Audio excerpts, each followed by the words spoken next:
Shabbat Shalom, everyone. Bill Bullock coming to you live again from the Biblical Lifestyle Center in Texarkana, USA. It's our privilege to be with you again on this Sabbath day. Good Sabbath to you. Shabbat Shalom. This is installment number 51 in the grand series of our Torah studies for the year 5785 from creation. This address for our studies today, the area of the Torah we'll be talking about, is called Parsha Mitzavim.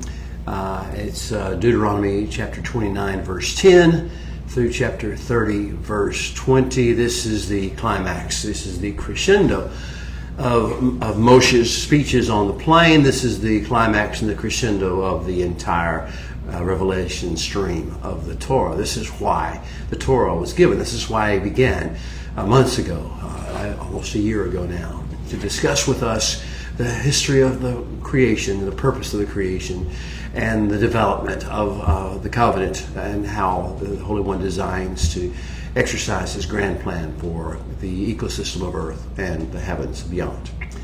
Parsha number 51, Mitzavim.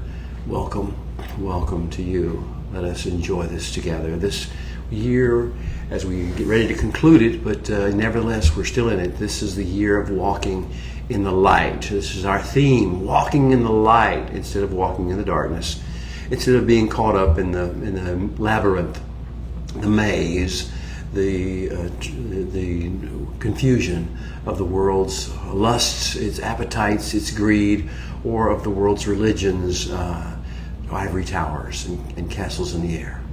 So this is walking in the light of the Creator, the light that began with the words Yehi Or in Genesis 1:3, when the Holy One said, "Light be." This is walking in the light. The sub-theme for our studies this year and continuing today is our quest. We are on a quest. So this is about our quest to discover the secret wisdom that the Holy One has encoded in Torah's timeless stories. Torah is not a book of laws. Torah is not a book of history. Torah is not a book of religion. Torah is a book of stories told by the Creator of the universe through his designated storyteller, Moshe, called Moses in the Western world, and to tell the story of the heavens and the earth and the plans for both that the Creator designed. The way back home. That's the story, the timeless stories, and the secret wisdom hidden in those timeless stories is what we're uncovering together on these Sabbath mornings. With this great quest in mind and this ideal in mind, let me ask you a few questions.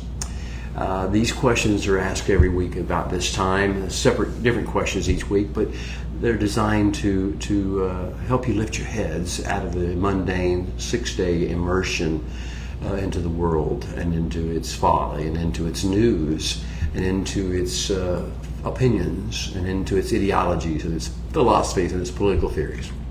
So to lift you out of that, to lift your heads out of that for a little while for our special Sabbath when He has blessed this day and made it holy, to be able to enter into that realm, we ask these questions. And so we try to lift our heads and adjust to the light so we can see things in His light. So this is what the questions are for, so we can acclimate our thinking to a seventh day level of spirituality, a Sabbath level of spirituality.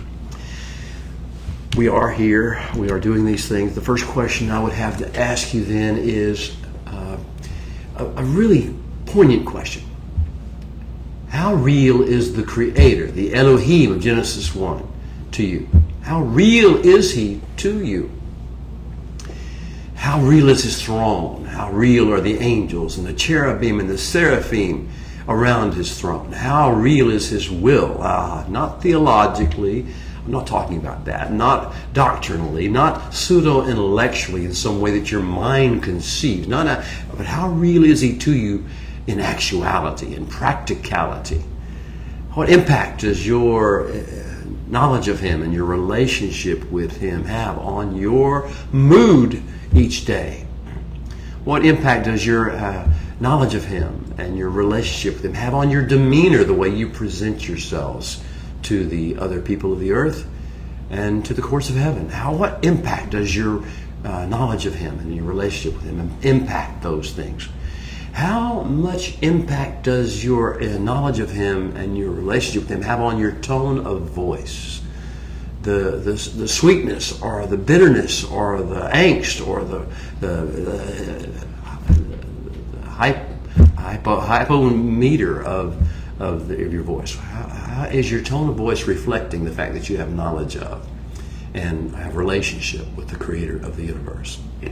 What about the vocabulary we use? How much does the knowledge that you have of the Creator and your relationship that you've engaged with Him, how much does that affect the vocabulary you choose to use in your conversations, in your testimonies? How much impact does your knowledge of the Creator and your relationship with Him have on your emotional state on a day-by-day basis, on your reactions to the gauntlet of life, of the irritations of life, the aggravations of life, the offenses that you encounter in life, the wounds and scars and hurts of your emotions that you experience, and the injuries to your body, and the times and the seasons? How does your relationship with the Creator, how does your knowledge of the Creator impact your reactions to this great gauntlet of mortal life that we face day by day?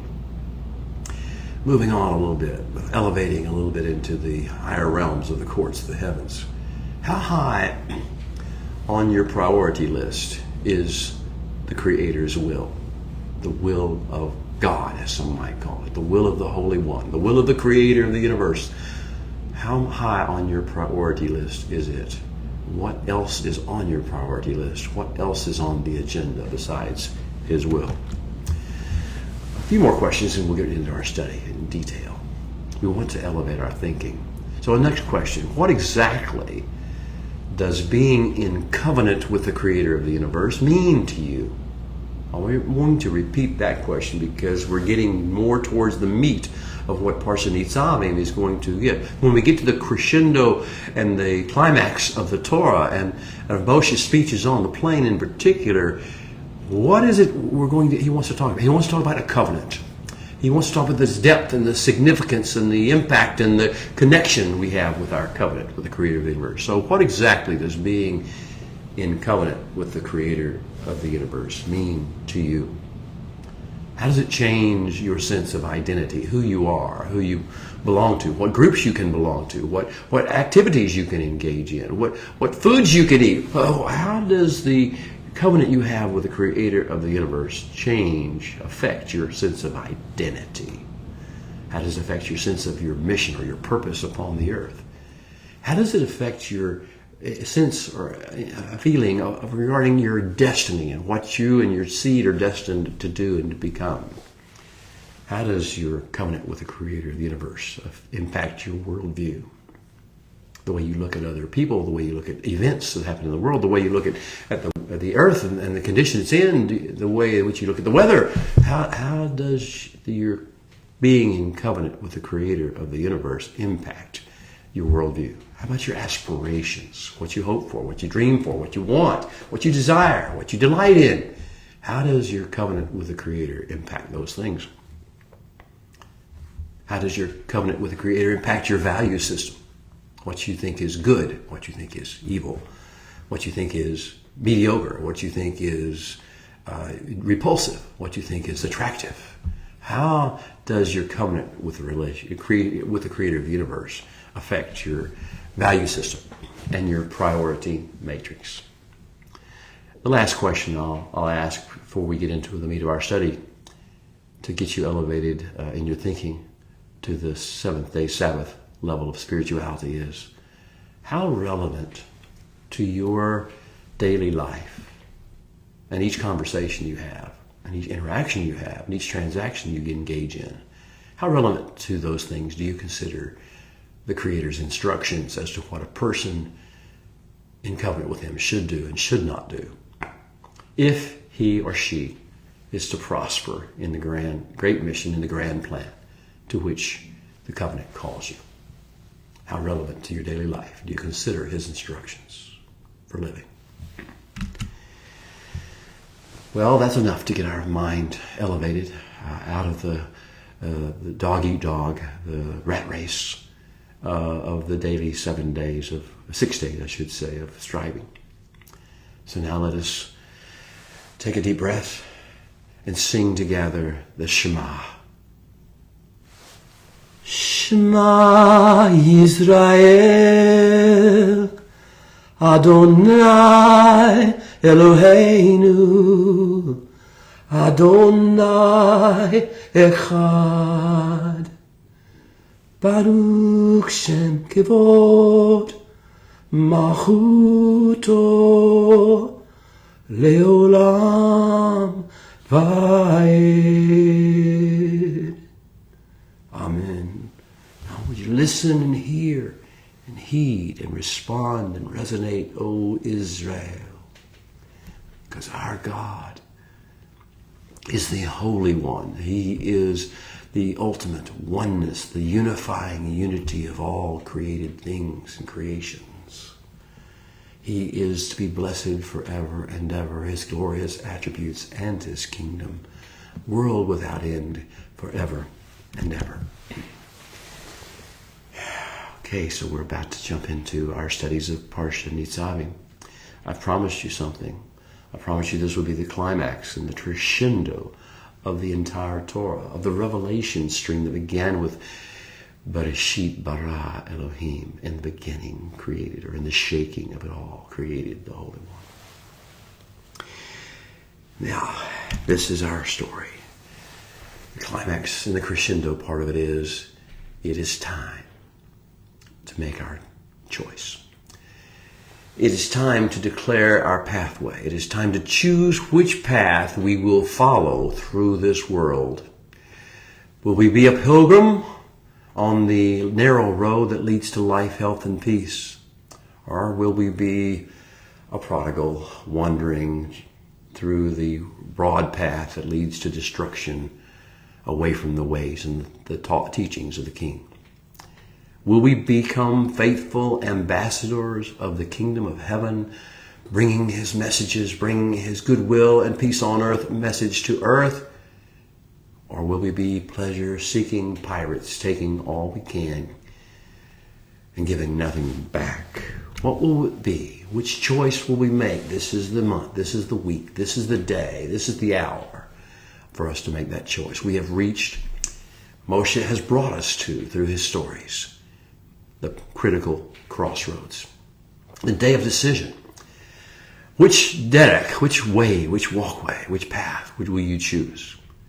The narrow road of covenant with the creator of the universe, or the broad path of self-will, cultural norms, social expectations, philosophies, ideologies, political theories, and religious beliefs? Which will it be? Well, to open up this parsha to us in a brief form, I'll give you an outline of the 7, actually it's just 6 aliyot, or divided portions of this parsha. Parsha Mitzavim divides into 6 main portions, and the 7th is a repeat of the 6th for emphasis because it has come to the climax point. Let's get to that one thing at a time. Aliyah number 1, the first section of this parsha will be section that begins with Deuteronomy 29, verse 10. It's a 2 verses only, chapter 29, verse 10 through 11.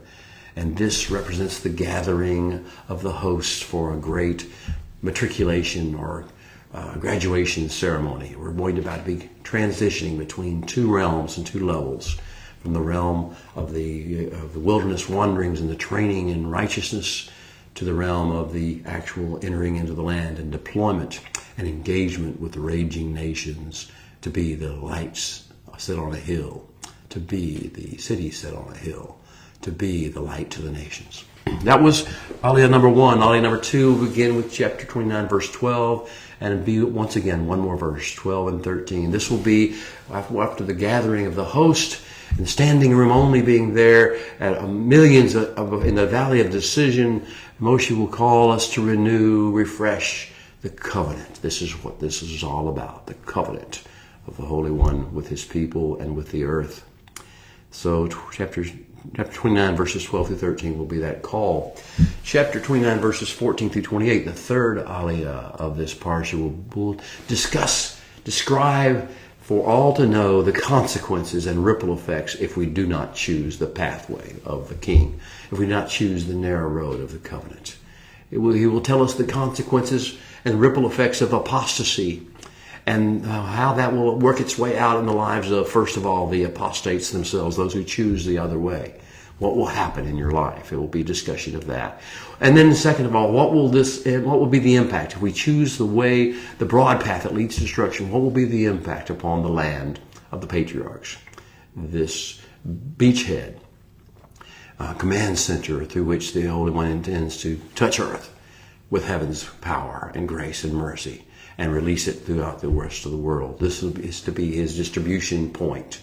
And what would happen to that distribution point, that land, if we do not choose the pathway of the narrow road?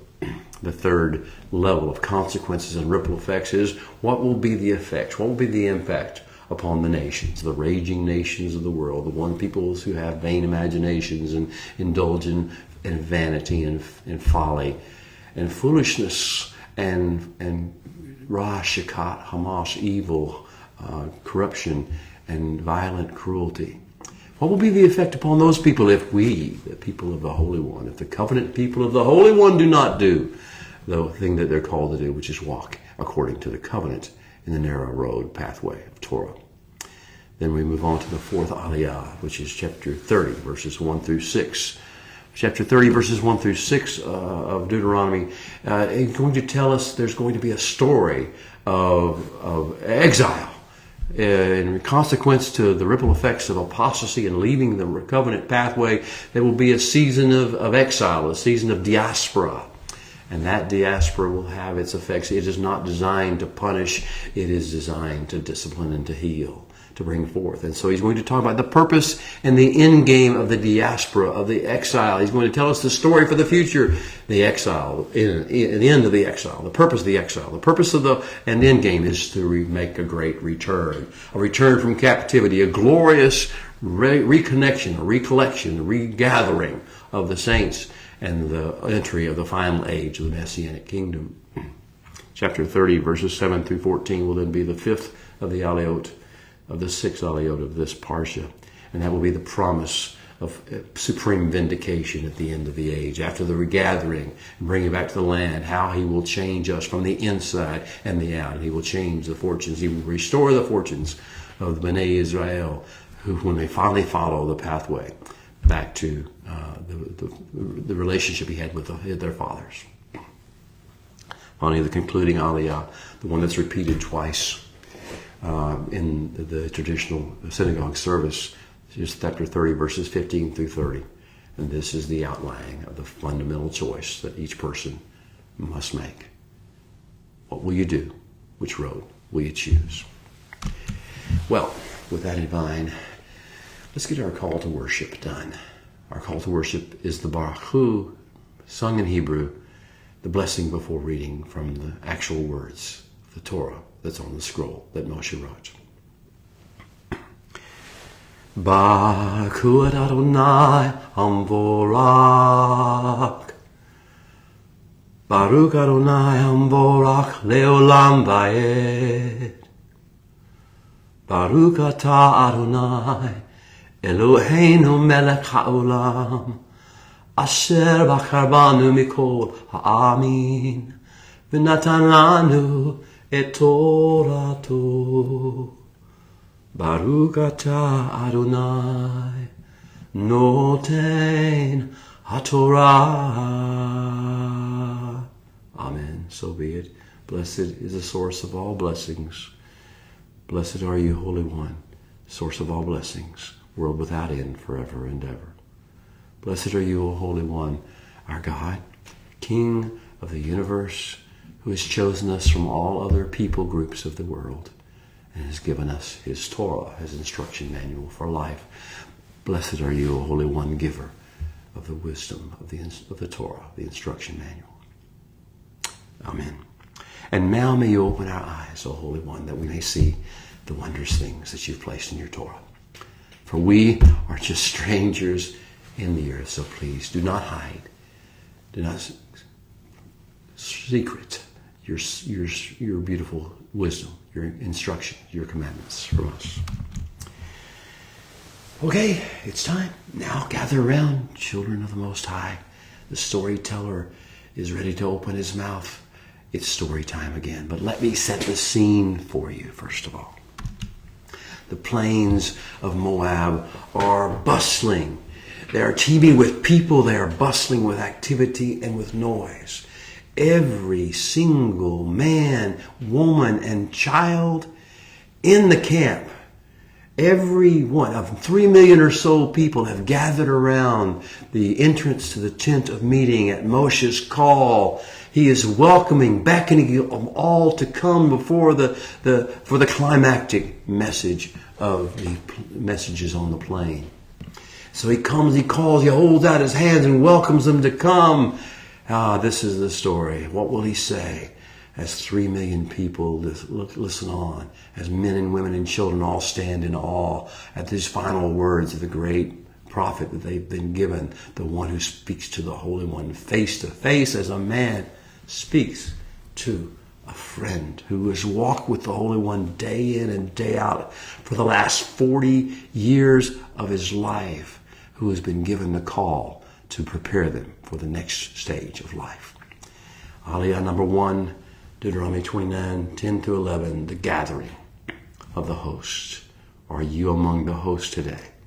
This is a ceremony. This is a celebration. This is a time, a graduation, a matriculation. This is a time to mark the end of one age and the beginning point of another age. We're celebrating a transition from the age of the Special Forces training that happened in the desert, which will be likened unto the diaspora of the latter days. Celebrating the transition from that age of Special Forces training in the desert, or the diaspora as the case may be, to the greater age of serving and deploying and engaging in the midst of the raging nations according to the disciplines learned in the previous age. So, context. Kitabo, the last messages of Moshe ended with Deuteronomy 29, verse 9. Moshe said, therefore, after all he had told them thus far, he said, therefore, keep, treasure, cherish. The word is shamar in Hebrew. Keep, cherish, treasure, and guard carefully so they don't become polluted in any way. Keep the words of this covenant. This word covenant is so important to the message of the king. Keep the words of this covenant and do them, build them like an artisan builds something from a diagram or a blueprint out of raw materials. Interact with them. Get hands-on with them. Do them that you may prosper. Be beautiful. Be excellent. Be fruitful in all that you do in this world. That was how he ended last week. Now he begins this week. Are you ready in the Hebrew? Atem Mitzavim Hayom. Today, this day, you are standing ones. You are servants reporting for duty and assignment. Kulekim, all of you, each of you, every one of you listening. Lifnei Adonai Elohechem. You are before the face, before the presence, in the presence of the Holy One, your God. Who's here? Roshechem, your chiefs or heads of state among you. Shevtechem, your tribe, or your tribal leaders. Zignechem, your elder statesmen. Vishitrekem, and your scribes and scholars. Kol ish Israel, every man of Israel.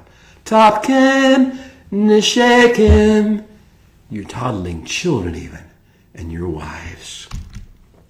Vigureka ashek bekerev machaneka, and even the foreigners who have joined themselves to your camp, drawn near to your camp. Mikotev etzeka, from he who hews your wood, cuts your wood. Et shoev me'imeka, to he who draws your water. This is who is gathered And the call then is Mitzavim. You are all Mitzavim. What does it mean to be a Mitzavim? Mitzavim is a plural form of someone who stands with a purpose, who stands at a calling, who stands ready to receive an assignment or a commission. You are all that. That's who we are. We are Mitzavim. It's an all-in commitment stand. It means to take a stand as a witness might do, or to take a stand as a soldier might do. Who is with you? His people. First of all, the heavenly hosts are with you, with us all today. First of all, the angels and the seraphim and the cherubim and the four living creatures and the 24 elders are watching as the scene is set from heaven downward. On earth, we're seeing all around us, everyone in the camp, man, woman, children, elder, minor, toddler. It doesn't matter. We're all engaged. And he's going to tell us later, it's not just those who are even here, all those who are physically here. It's all those who will come along later, all those who are not even here yet. The entire species of mankind, from its beginning to its end, is gathered here. The question is being posed, which road, which pathway will you choose? Who will you serve? We are among his people. We are becoming his people. He is becoming our God. And all this is about forming, cutting covenant in our lives, in our hearts, in our minds, in our speech, in our flesh. We are to turn our face away from certain things. We are to turn our face to certain things, to him. We're not to go serve other gods. We're not to serve the ways or follow the ways of the raging nations around us. We're not to do what the political systems tell us to do, or the ideologies think it's normal, or the opinions of men would suggest is the right thing to do, or psychology would tell us to do, or psychiatry would tell us to do, or medicine will tell us to do. We are to follow the dictates of the Holy One, our God. This is what covenant is all about. Now, Atem Nitzavim Hayom. Today we are all Nitzavim. I hope you understand that's who you are. You're here called to make a stand today, to take your stand today, to make a decision today. And this stand that we're taking is to become our new collective and individual identity marker. This is who we are. Not some ethnicity. We're not some social group. We're not some political party, or we're not some ideology and label. We are the people of the Holy One. We are people who have taken a stand according to the covenant, according to the Torah. The name means to be raised up. Nitzavim means to be raised up, called forth, and assigned, and taking up that assignment willfully. Nitzavim are an elite, dedicated group, beloved.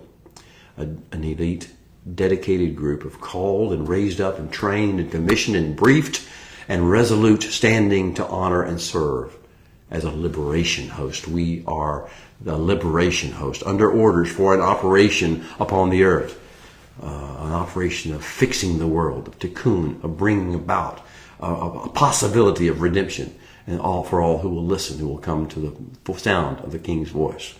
We are not civilians anymore. We're not bystanders anymore. We're not spectators anymore. We're not ivory tower theologians anymore. We're not acting according to selfish or ethnic or ideological or religious or political motive or agenda anymore. We are all about one thing today. We are Nitzavim. We are here to make a stand and take that stand and walk that way. The second aliyah, Deuteronomy 29:12-13, the call to remember, renew, and refresh the covenant bond we have with our Creator. Le'overeka, in order for you to pass through and cross over, Bivrit Adonai Eloheka, into the covenant bond with the Holy One, your God.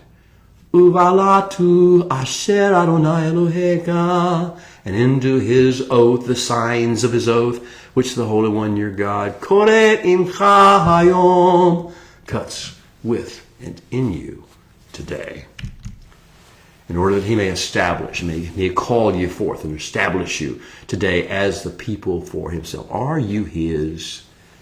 Are we his as a people? Are you his as an individual? Is your family his as a collective family? Or is your bloodline his?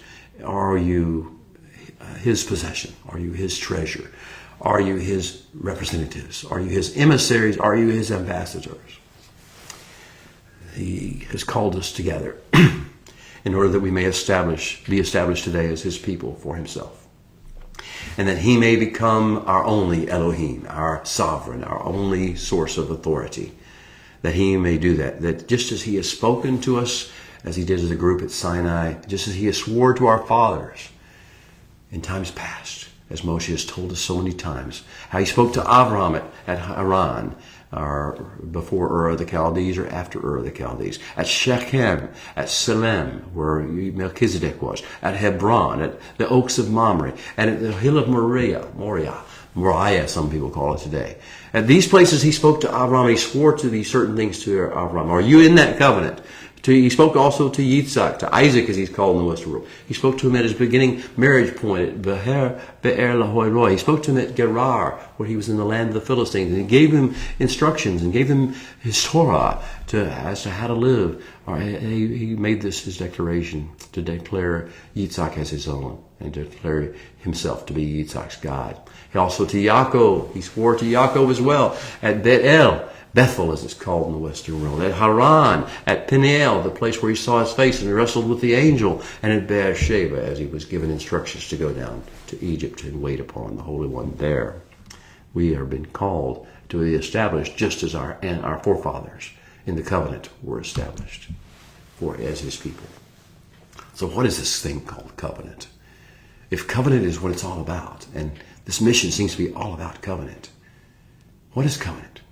It's the word is brit in Hebrew, brit, and it comes from a verb root, bara, which connotes a cutting away from, especially in regard to livestock raising, from one herd or flock, one or two animals or a series of animals are cut out of the herd. The cutting, the separation, the division, the bringing out.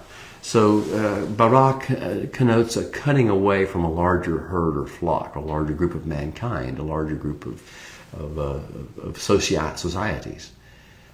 Identifying oneself as part of the cutout group as opposed to the greater mass.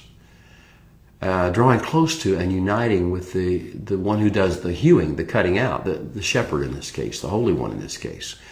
Drawing close to and uniting with him and considering yourself bound to him, not bound to the rest of the mankind in its ways. Manifesting an overarching allegiance to the one who's called you and cut you out of the greater group. That's who your ultimate allegiance is owed to. And then speaking and doing only as the one who called you out and cut you out directs you to do. Being in covenant means receiving and displaying and honorably representing and multiplying the brand of the one who cut you out. Wearing his brand, being his model. Our new status in covenant, in this relationship we have with him, means that we are unavailable to the world and its labyrinth of temptations, irritations, aggravations, offenses. We're not vulnerable to, we are, it's not ours to pick up. We now belong to someone else with a higher vision and a higher calling. Our new covenant, our new Brit calling is to be as he calls us to be and do what he calls us to do. So we will wear the brand of the creator of the universe and we will do his will. There are no other, for us, there are no other herds or flocks we belong to. We don't belong to the black herd or the white herd or the Hispanic herd or the Asian herd or the Arab herd, or we don't belong to other herds. We belong to his. We bear his mark. We are not owned by any other people. We're not owned by any other groups. We're not owned by any other ideologies. We're not owned by any other ethnicities. We're not owned by them. We don't bear their marks anymore. Those have been rubbed out. We now have the mark of the King. So what are the signs of the Brit? What are the marks that we wear? The 10 words begin it all. The 10 words that were spoken over Israel at Sinai. The Shema lifestyle, the lifestyle of saying, I will tune my ear, I will attune my heart to the sound of the voice and the calling of the Holy One, and I will listen to his words, and his voice will outweigh every other voice, and I will always follow his voice as opposed to theirs. the seventh day Sabbath blessing, engaging in it. That's one of the signs and the marks of the covenant. The special diet that he has prescribed for his people, the things we will eat, the things we will not eat, according to his instructions in the Torah. That is one of the signs of the covenant. The tamed tongue, the calm demeanor, the application, example of love for God with all our heart, with all our soul, with all our strength, and love of man, our fellow man, and our neighbor, and our brother, and even our enemy. This is the sign. These are the signs of the breed. So, now that you look at your life, beloved, whose marks are you carrying? Are you really carrying the marks of the covenant of the King? Or are you carrying the marks and the scars and the wounds and the brand of some ethnicity or some ideology or some political theory or some religious institution or some social group or some age group? Who are you, and why are you here, and who are you connected to? On to the third aliyah of the Parsha Mitzavim we go, Deuteronomy 29:15 through 28. This is where he tells us the consequences and the ripple effects of apostasy. If we are not who we are called to be, if we do not walk in this covenant narrow road of Torah and the marks of the covenant, the signs of the one we represent, then there will be consequences and ripple effects for us, for the land in which he's called us to bring forth an example, a model kingdom, a snow globe nation, and for the nations of the world. The Holy One continues in this portion, this aliyah, he says, or as Moshe continue, he says, I cut covenant and this oath today, not with you alone, but with him who stands here with us today before the Holy One your God, everyone around you, as well as with him who is not here with us today. He says, because you know that we dwelt in the land of Egypt, and we came through the nations that you passed by, and in doing so you saw why we're here. You saw the abominations of the nations. You saw what mess they're in and what mess they're creating. You saw the Rosh Hashanah and Hamas disaster area that they have made. They've left behind the scorched earth that they have created because of their abominations and their idols. You saw it as you came through the wilderness wandering time, the time of trying and trial and of training. You saw that, what they did with wood and stone and silver and gold. He says, now you should know you can't be like that. You must not be like that for the sake of the mission and for the sake of the kingdom and for the sake of why you're on earth in the first place.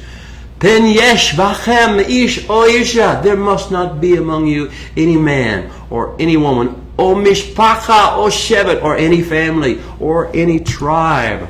Asher levavo voneh hayom, whose heart in even one day strays. Me'im Adonai Eloheinu, from the Holy One, your God. Lelechet la'avod et Elohei hagoyim hayem, or who strays and walks to go after and serve the gods of those pagan nations. Pen yesh bachem shoresh. There must not be of you, in you, among you, any root, poresh, rosh, vela'ana, that is fruit, is gall, or of wormwood. So it may not happen. It should never happen. It must never happen, Moshe would say. When a person is caught up in all these things, he hears the words of this declaration and he blesses himself in his heart nevertheless, and says, I'm still going to have shalom and peace, even though I follow after the vain imaginations conjured up by my own heart. I'll still have shalom. I won't listen to what the Creator says or what the covenant says or what Moshe said. I won't do that. I'll have shalom anyway. And I'll just keep on drinking and imbibing this toxicity to the point of going under its influence, and to the point of getting addicted to it, and even to the point of passing out drunk under it. I'll still have peace because I'm doing what I think is right in my own eyes, what I feel like I need to do for my own self and for my own sake, independent of the Creator of the universe.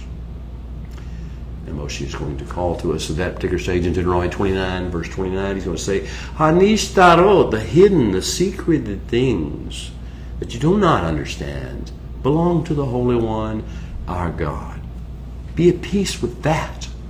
Be at peace that He's trustworthy with the secrets of the universe and the secrets of why things happen and when and how they happen the way they do. Hanishtarot, the secret, hidden things belong to the Holy One, our God. Be at peace with that. Trust in Him in that. But, niglot, those things which are revealed, exposed, made clear, those things belong to us but for a reason. They belong to us and our seed throughout this age, that we all may build, make, form all the words of the Holy One into reality, functional and beautiful model reality. All the words of this Torah being done in real time. That's why He's giving us the things that have been revealed, and don't worry about the things that have not. And so then Moshe is going to go off in chapter 30, first few verses. He's going to talk to us about the age of the diaspora. He says, I know that there will be among you those who will veer off the path, those who will reject the path completely, who will reject and there is all going to be considered as great part of the greater plan as well. The age of the Gentiles will come, the age of the nations, the raging nations will rage, and the diaspora will take place, and you will be sent forth among all the nations where the Holy One your God drives you. This is the great diaspora. But then, that is not your end state. That is not the final result of all this. He says there is something going to happen. The plan of the Holy One, the secret so far will be revealed in time, that the appointed time will come, and there will be a great awakening and a great return and a great regathering. He says, when all these things come to pass upon you, the bracha, the blessing, and the kalala, the restrictions or curse, then what happens? When you shema His voice, when you go back to the Shema lifestyle, when you catch again the voice of the Master speaking to you, rediscovering of the Torah and His ways and His speech, His directions, when you shema His voice, then you will return to the Holy One. Veshavta ad Adonai. And this will be evidenced by a joyful re-embracing of Him as a persona, the Holy One as a persona, His covenant as the way of life, His Torah as the instruction manual for that way. Kol anoki mitzvahcha vavka ha'um, all the mitzvah of the Torah that He gives us. And then the fourth portion of this great vision for the future that Moshe outlines is, and He's going to turn then. When we turn to Him, when we turn to the Shema lifestyle, when we take back up all of His Torah instructions, He will turn our captivity. He will rescue us and regather us from the nations, and return us to our ancestral promised land. Chapter 30, verse 5. He will then circumcise our hearts. He will cut away the hard stone of our heart, the arteriosclerosis around our hearts, and He will make our hearts soft and palatable again unto Him, and He will put all the restrictions and limitations upon our enemies as they try to do us harm in those latter days. And He wants us to be the shining example, so He will allow that harm to take place.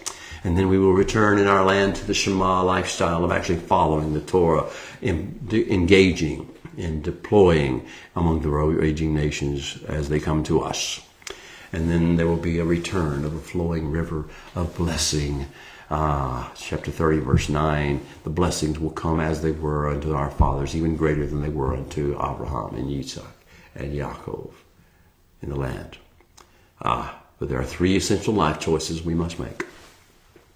The first one is, will we or will we not shema the Holy One's voice?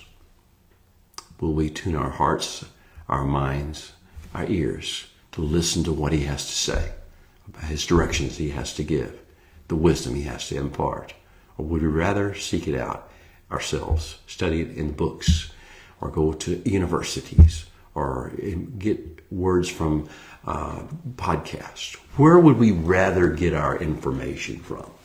We'll be called upon to shema the Holy One's voice. The second essential life choice we call to make is to shema, to treasure, to cherish, to carefully guard His mitzvot, His instructions for living, and His hukot, His directions as to what we're supposed to do on a day-by-day basis to fix the world. And thirdly, the third essential life choice we're called to make as part of this great decision we're making on the plains, or as we study in our meditations upon this passage, we are to return to the Holy One as a persona, with all of our heart, with all of our lev, with all of our decision making, with all of our engaging of the world, every place, our worldview, our concepts, our thoughts, our thought life, our self-talk, everything to be engaged in responding directly to Him, He becoming our audience of one, our primary audience when there are multiple. Okay, so returning unto the Holy One as a persona, and unto His, with our whole heart and with our whole mind, our whole will, and our whole body of emotions, believing, feeling, allowing ourselves to feel only what He tells us to feel.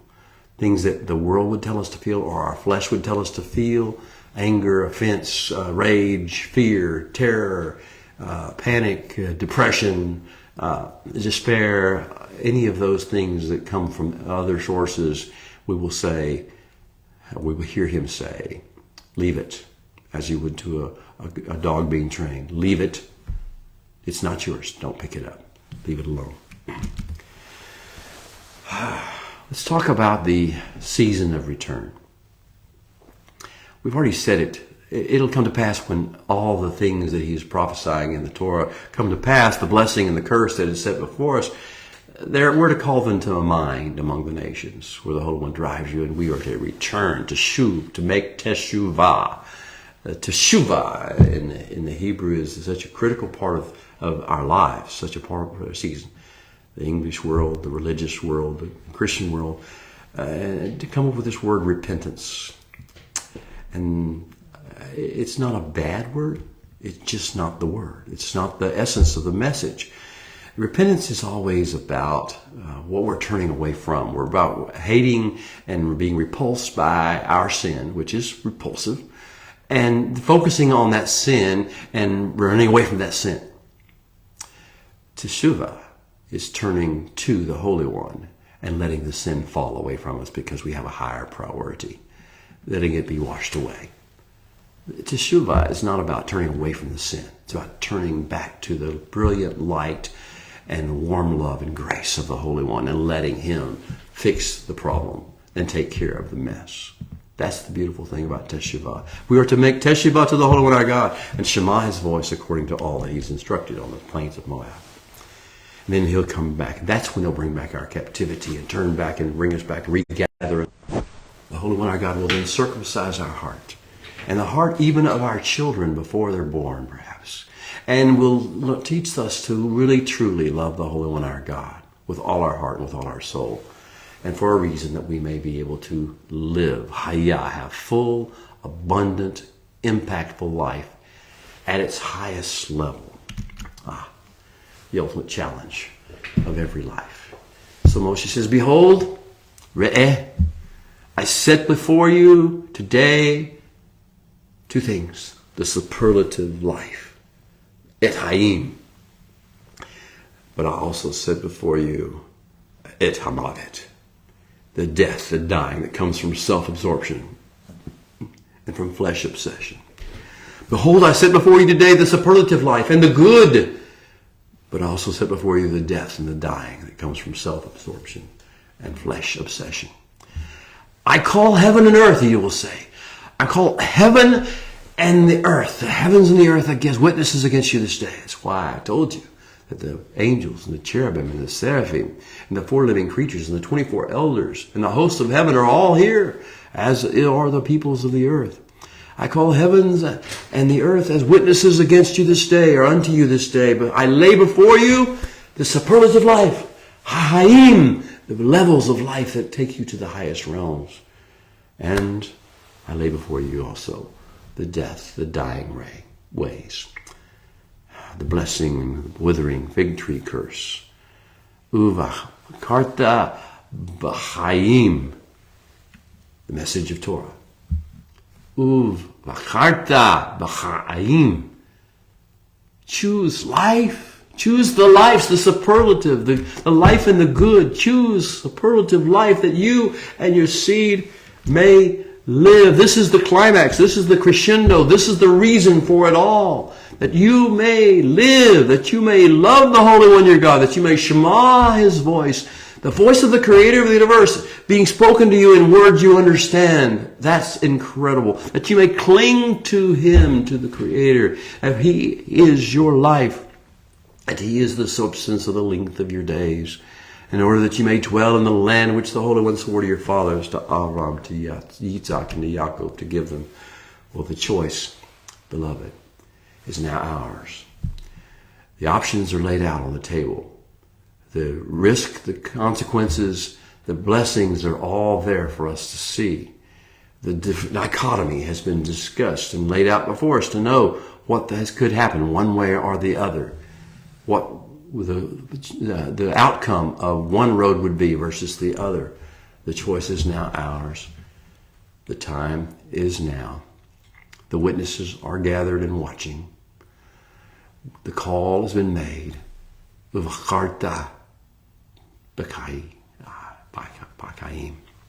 Choose life, the superlative life, the abundant life. Choose the way of the Creator's design for life. Choose that you may do that. You may live and that your seed may flourish, and that love may break forth over the earth for the Holy One your God, that His voice may ring forth and be heard by all men, that all may cling to Him, all may let Him define the length and the terms and the conduct and the quality and the content of His life, of His days. So that's the beautiful simplicity of it all. You don't have to have someone go up into heaven to find it for you. You don't have to have someone go down to the depths of Sheol to dig it out for you. You don't have somebody research it for you. Excuse me. It's all laid out for you. It's all laid out for you. Very simply. These are the words. They're in your heart, they're in your mouth, very near to you. All you have to do is choose life. It's life versus death. It's good versus evil. It's the ways of the Holy One versus the ways of the raging nations. It's the ways of the Spirit versus the ways of the flesh. It's the ways of the Messianic kingdom versus the ways of the chaos of the abyss. It's the ways of increase and expansion and blessing and fruitfulness and shalom versus the ways of decrease and division and destruction. It's the way of blessing versus the way of the curse. Choose superlative lives, beloved, that both you and your seed may live. And be strong, be courageous, do not be afraid. I will conclude our discussions today with a little bit of the haftarah for Mitzavim. Mitzavim is the 7th week that we study the messages of consolation from the book of Isaiah every year, right, in preparation for the beginning of Yom Teruah and Yom Kippur coming 10 days later. In this season, we always spend 7 weeks of consolation, recovering, preparing ourselves, recentering, realigning with the Creator of the universe's plan. And in Parsha Nitzavim's Haftarah from Isaiah, here's what he says. He says, I will rejoice greatly in the Holy One. My soul will be joyful in my God. This is the choice we're making, to choose life. I will rejoice greatly in the Holy One. My soul will be joyful in my God, for He has clothed me with Begdei Yeshua, the garments of salvation. He has covered me with a robe of righteousness, as a bridegroom decks himself with ornaments, and as a bride adorns herself with jewels. For as the earth brings forth its bud, as the garden causes things that are sown in it to spring forth, even so the Holy One our God is causing righteousness and praise to spring forth before all the goyim, all the nations, the peoples, and the ethnicities of the earth. For Zion's sake, I will not hold my peace. I will make my choice, choosing life. And for Jerusalem's sake, I will not rest until her righteousness goes forth as brightness, v'yeshuatah, and her salvation as a lamp that burns. And the nations, the Gentiles, the raging nations will see your righteousness, and all kings will see your glory, and you will be called by a new name, a new brand, that the mouth of the Holy One will call out. You will be a crown of glory in the hand of the Holy One, and a royal diadem on your king's, God's palm, and you will no longer be deemed forsaken, you of the diaspora. Nor will your land that you left and were cast out of anymore be called or termed desolate, but you will be called Chefzibah, and your land Beulah, married, delighted in and married. For the Holy One delights in you, and your land will be taken as if it were a wife. For as a young man marries a virgin, so your sons will marry you unto the land of Israel, he says. And as the bridegroom rejoices over a bride, so even God will rejoice over you. And the final message of the audiot of consolation, the afterword of consolation, is the cry, the call forth, as it was at Moshe on the plains of Moab. The prophet will yell, go through the gates, prepare the way for the people, build up the highway, the pathway, take out the stones of stumbling, lift up a banner for the peoples to follow after. Indeed, the Holy One has proclaimed to the end of the world, say to the daughter of Zion, surely your Yeshua, your salvation is coming. Behold, his reward is with him, and his work is coming before him. And they will call you the holy people, the redeemed of the Holy One. And you will be called sought out, a city not forsaken. Well, beloved, it's time to renew your covenant with the Creator of the universe, to determine why you're here on earth and what you want to do with your life. We've come to the basic climax and crescendo of the Torah studies. There will be a few more messages though Moshe will speak. They will be wrapping up. There will be some stories that he tells to point to somehow clarify and describe and bring clarity to his points that he's made. But this is the crescendo. Choose life. Rise up. Take your stand. Personally, collectively embrace who you're created to be in the covenant calling. Return to a bridal level of devotion and trust the bridegroom king with all things. Our time with you this morning is about at an end, but I will be with you again next week, the Holy One willing. And I want to tell you what's going to come down the road in a few weeks. When the new Torah year begins, the new Torah study year begins late in September. Not late in October. When the new Torah year begins, what's going to happen is we're going to do something a little bit different. I'm still going to be studying the Torah with you every week, and we'll have these discussions together. But for those who wish, I'm going to be also adding to that on probably an offering I'll make to you, an option to make if you wish to subscribe for it. A section, a similar teaching called the teachings of the Messiah. We're going to focus on how Messiah brings his wisdom to bear upon the Torah, how it brings the Torah to bear upon life on earth, and his timing. As the seasons change and the ages change, Messiah taught us how to apply Torah in real ways in the real world. We will have a whole year to discuss that. I will make it available for those who wish it.